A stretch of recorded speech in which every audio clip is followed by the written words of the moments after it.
Hello everybody and welcome to Joe's Barbecue House. This is Joe and today we're going to do 10 chicken breasts and 11 chicken strips all on the Smokey Cajun Bandit in this freezing cold weather of negative 17 degrees. This is going to be nuts.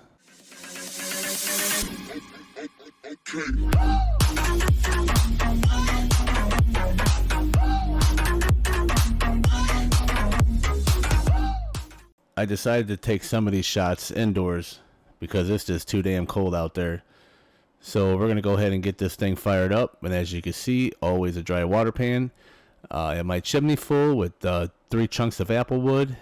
So we're about to get this thing fired up. And for those of you that don't know, this is a WSM, which is a Weber Smoky Mountain, that I had modified and called it the Smokey and the Cajun Bandit.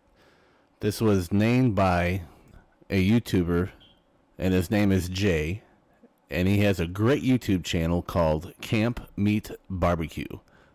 And I'd like to thank you, Jay, for naming this pit for me. Here I'm just showing you an easy way to light your pit if you don't have a place for your charcoal chimney. This seems to work best for me and should work great for you. Just a couple of lighter cubes and you're on your way. I'm going to use boneless, skinless chicken breasts only because I'm not sure how hot I could get that Smokey Cajun Bandit. Because if there's one thing I would hate to have is rubbery skin due to low pit temp. Okay, let's go ahead and start out by adding some rub. I'm going to use the Sweeetheat Southern Barbecue Blend and of course my SPG, which is equal parts of kosher salt, coarse black ground pepper, and granulated garlic. So while we're getting this seasoned up, I'd like to thank all of my subscribers and all of your support in commenting, liking my videos, and sharing the videos and everything. I just can't thank you enough for it. And for those of you that are out there watching that's not subscribed, hit that subscribe button. Alright, so here I'd like to show you that I added a little bit more of the coarse black brown pepper just to give it some added flavor and a little bit of a bite.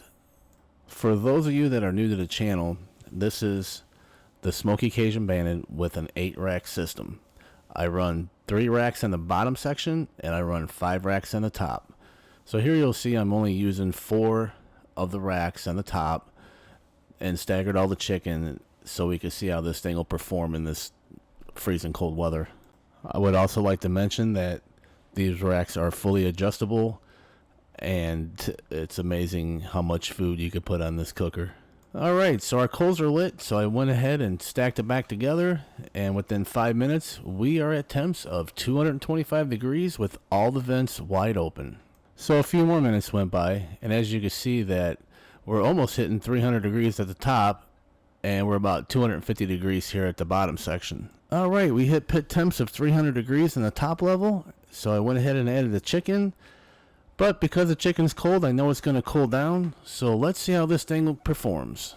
Alright, so about 15 minutes went by and we are holding steady temps of 225 with the both top vents half open and all the bottom vents wide open. And as you can see, that both top and bottom section are maintaining the same temperatures, which is fantastic. I really like how I can control the temps on this thing with the vents. I can make it 25 degrees hotter at the bottom or 25 degrees hotter at the top. So about another 30 minutes it went by, and as the chicken started coming up to temp, the grill got a little bit hotter. So now we are sitting at even temps at 250 degrees. Well, here I'd like to show you that I pulled these chicken strips off around the 30-minute mark because obviously they're much smaller and they're going to cook faster. So I pulled them out, just let them rest for a couple minutes, and here you can see that they are looking really good. They have a nice bite through, nice, juicy, tender, with great flavor. Alright, we're an hour and a half in, and these babies are done. They temped out at 165 degrees internal. So let's get these things pulled off and into the house. Alright, so I let these things rest for about 5 minutes. So let's go ahead and cut up into them and see what they look like. Here's a knife I bought. It actually came 3 to a set. They look cool. They're very sharp. I found them on Instagram, and I couldn't be more happy with them for the price I paid. They weren't very expensive. But anyway, back to the chicken. So here, I don't know if you guys can see how juicy it is and how tender it come out. but I will say they turned out fantastic. They're very nice, moist, and loaded with flavor. Well, here you have it, guys. The Smokey Cajun Bandit passed the test. It did a flawless cook in negative 17-degree weather, and I couldn't be more happier. Well, that's all that I have for you guys today. This was a short video due to the fact that it's super cold outside, and I didn't want to bring my camera out there, risking freezing it up or whatever. So, if you learned anything, you liked what you saw, please hit that like button. Also, subscribe. And also, leave a comment below on how you like this Smokey Cajun Bandit that I modified. Thank you, and have a great day.